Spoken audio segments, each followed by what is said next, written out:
une petite vidéo exclusivement pour vous montrer, enfin pour te montrer ce que ça donne. Donc le parallèle desktop de Mac. Donc ça toujours mon Launchpad. Là j'ai un logiciel un petit peu comme le tien sur le nouveau Mac. Mac Force ça s'appelle, c'est pour mettre des mots de passe un petit peu sur tous les fichiers, les dossiers. Je sais plus comment tu utilises le tien, c'est avec Script je crois, un truc comme ça pour Windows. Donc là c'est exactement la même chose mais sous Mac. Donc on ouvre un fichier, clic droit, Mac Force, ajouter ou enlever un mot de passe. Parallèle desktop c'est ça. Donc c'est une option de Mac, c'est une application en fait que je rajoute dans Mac qui coûte normalement 80 €, mais qui me permet non pas comme Virtual PC d'installer sur un PC émulateur on va dire, mais là carrément dans Mac tout ce que je veux. Donc là j'ai pas installé Windows parce que j'ai pas encore reçu mon DVD et que je ne veux pas mettre plus autre chose que mon Windows 8 Pro que j'ai commandé sur ces discounts d'ailleurs au passage. Donc là tu vois une petite application NTFS pour Mac en fait. Parce que Mac, à l'origine, trouve les disques durs en NTFS, FAT32, tout ce que tu veux. Mais par contre, il lit les données, mais tu ne peux pas écrire sur un disque dur, donc il faut cette application-là pour que Mac puisse écrire sur le disque dur, donc copier des données et en coller dessus. Donc voilà, donc là les gros icônes que tu vois là, c'est le pack Office Microsoft, rendu compatible pour Mac. Ouais, alors c'est sûr, il est un petit peu, il réagit bien, mais il est un peu gros niveau icône, parce que maintenant c'est sur une télé. Donc mon petit FaceTime, mon eBoost, iTunes, qu'est-ce que je pourrais dire d'autre? Un petit Messenger qui plante tout le temps, pour dire. Et il est vraiment très raté sur Mac. Celui de Microsoft, hein, les autres marchent très bien. Social pour Facebook, c'est avec ça que je te parle en haut, en fait, pour mon application, ça m'évite d'ouvrir Internet.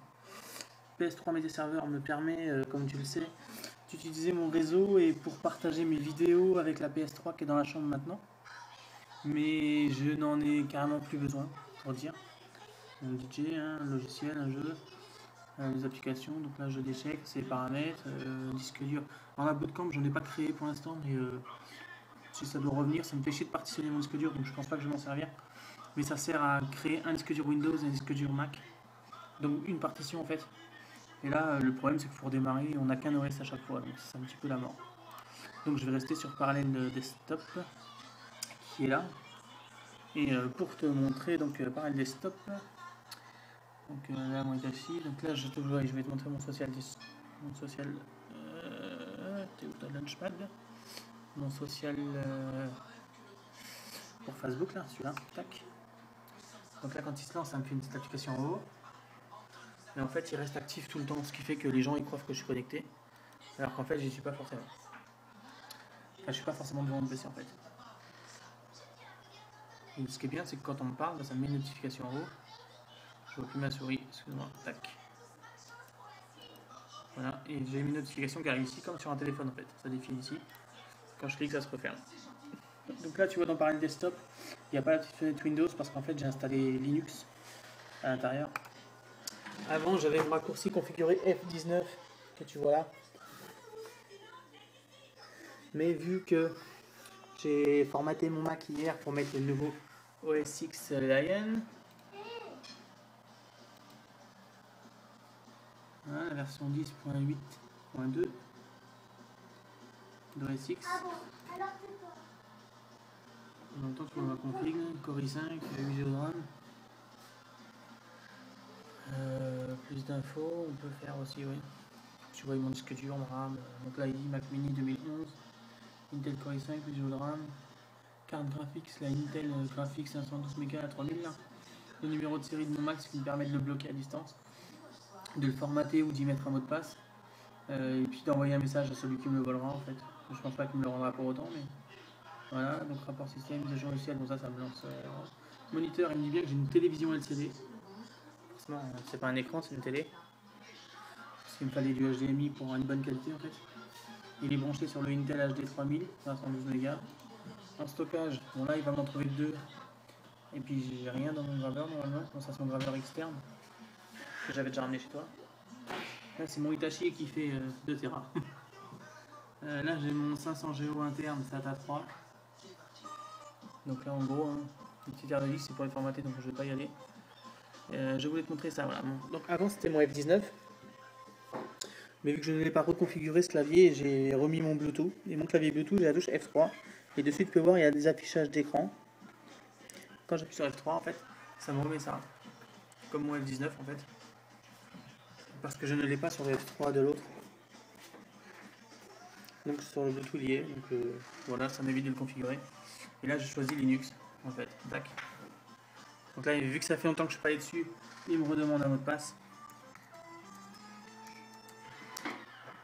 Et voilà. Donc là, il dit qu'il y a des mises à jour à faire pour Linux. Donc là, je suis sous Linux. Je tourne sous Linux, ça va dire. Bon, la barre sous Linux, elle est sur le côté, là, mais bon, voilà, je m'en occupe pas trop, en fait, de Linux. C'était surtout pour installer. Donc là, sur Internet, les options, le Ubuntu, ça, il est fini, ça, c'est une installation pour mettre toutes les applications réunies au même endroit. Ce qui m'évite d'avoir le software partage, mais bon. Personnellement, je sais pas si ça va me servir beaucoup. Donc ça, c'est pour installer des applications. Tu sais que sur Linux, tu n'as pas besoin de CD ou autre, parce que toutes les applications existent dedans. Tu cliques dessus et t'installes, et en fait, tiens, ils en ont fait des payantes. Avant, il n'y en avait pas, tout était gratuit. Linux, c'était gratuit à la base. Et en fait, tu cliques dessus et ça te l'installe directement. C'est un store, mais avant, voilà quoi. Donc là, c'est par catégorie en fait. Voilà. Donc là en haut, ma barre Mac, si je la réclame, elle arrive. Donc je peux rester de Mac à Linux et laisser les deux en même temps. Et en bas, si je clique, ma barre. Il me réclame ma corbeille, parce que j'étais sur la corbeille quand j'ai cliqué. Voilà. Et là, il va me lancer toutes mes applications Mac. Et il me rebascule sur Mac parce que j'ai lancé FaceTime. Mais vu que j'ai pas de caméra, il n'est pas content. Donc là, F3. Là, il me propose Linux sur Parallel Desktop ou Mac. Enfin, voilà, c'est moi qui choisis mon écran en fait. Donc voilà. Bon, je t'avoue que Linux, j'étais fan, j'y suis beaucoup moins parce que j'aime pas le nouveau design. Donc je vais pas m'éterniser là-dessus pour dire. Ah oui, je peux le passer en petit écran et en plein écran. Bah. Et je peux choisir aussi de retourner en F3 sur Mac. Ce qui est bien d'avoir un grand écran, ce qui est plus chiant, c'est pour filmer. Le téléphone, lui, il prend pas tout. Donc voilà. Voilà. Donc j'ai commandé mon petit DVD Windows 8. Donc sur. Allez. Alors,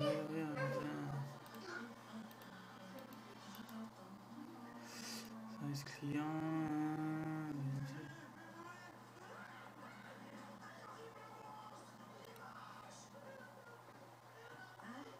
Service client, c'est discount.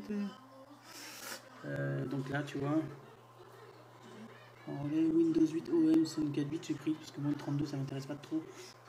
Par rapport à mes 8 Go de RAM ici et aux 16 que Stan a sur son PC. Bon, tout frais compris, ça fait 111,26 €.